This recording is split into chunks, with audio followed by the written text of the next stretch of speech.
Hello friends, അസ്സാം വലൈക്കും. Hope you doing good. ഫസ്റ്റിൽ റംലാൻ തുടങ്ങുമ്പോൾ ഞാൻ വിചാരിച്ച് റംലാൻ സീരീസ് പറഞ്ഞ് 30 ദിവസം കറക്റ്റായിട്ട് വീഡിയോ ഇടണം. പിന്നെ ഇതിനെക്കുറിച്ച് എനിക്ക് നല്ല ബോധ്യമുള്ളതുകൊണ്ട് എനിക്കറിയായിരുന്നു അതെന്തായാലും നടക്കാൻ പോകുന്നില്ല എന്ന്. സ്പെഷ്യലായിട്ട് എന്തെങ്കിലും പറയാനോ അല്ലെങ്കിൽ കാണിക്കാനോ ഉണ്ടെങ്കിൽ ഇന്ന് അന്ന് വീഡിയോ ഇടാമെന്ന് ഞാൻ വിചാരിച്ചു. ഇന്ന് അങ്ങനത്തെ ഒരു ദിവസം ആയതുകൊണ്ടാണ് ഈ വീഡിയോ. ഇന്ന് ഞങ്ങൾക്ക് നോമ്പ് തുറക്കാനുണ്ടായിരുന്നത് ബ്രെഡ് പൊരിച്ചതുണ്ടായിരുന്നു, നല്ല പഴുത്ത ചക്ക ഉണ്ടായിരുന്നു, അതുപോലെ കട്ടൻ, പിന്നെ ചിക്കു ജ്യൂസ്.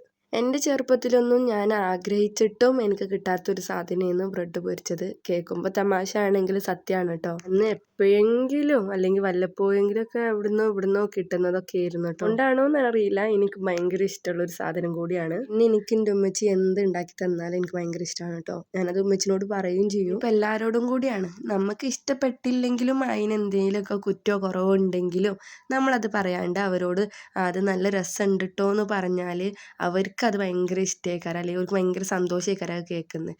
അപ്പോൾ വല്ലപ്പോഴൊക്കെ നിങ്ങളും ഉമ്മച്ചിയോളോട് അങ്ങനെ പറയാൻ നോക്കുക. പിന്നെ ഈ ചക്കപ്പഴം താഴെ വീട്ടിലത്തെ ഉമ്മമ്മ കൊടുന്ന് തന്നതാണ് കേട്ടോ. ഒരു സാധനത്തിൻ്റെയും സീസൺ അല്ലാത്ത സമയത്ത് നമുക്ക് ആ സാധനം കയ്യിൽ കിട്ടുമ്പോൾ അത് ഭയങ്കര തിന്നാനുള്ള ഒരു ഇതുണ്ടാവില്ല നമുക്ക്. അതേ സെയിം അവസ്ഥയായിരുന്നു ഈ സാധനം ഉച്ചക്ക് ഉമ്മമ്മ കൊടുന്ന് തന്നപ്പോൾ എനിക്ക്. നോമ്പ് തുറക്കുന്ന ടൈം ആവട്ടെ, തിന്നണം എന്ന്. പൊതുവേ നോമ്പ് തുറന്നു കഴിഞ്ഞാൽ ഒന്നും തിന്നാൻ വയ്ക്കൂലെങ്കിലും ഞാനിത് കഷ്ടപ്പെട്ട് തിന്നു. കാരണം നാളെ വീണ്ടും രാവിലെ നോമ്പാകുമ്പോൾ ഇന്നലെ അത് തിന്നില്ലല്ലോ എന്നുള്ളൊരു സങ്കടമേക്കാരം. അപ്പം എന്തൊക്കെയായാലും നമ്മളെ കയ്യിൽ എന്തുണ്ടോ അതുകൊണ്ട് സന്തോഷപ്പെടുക. ബൈ.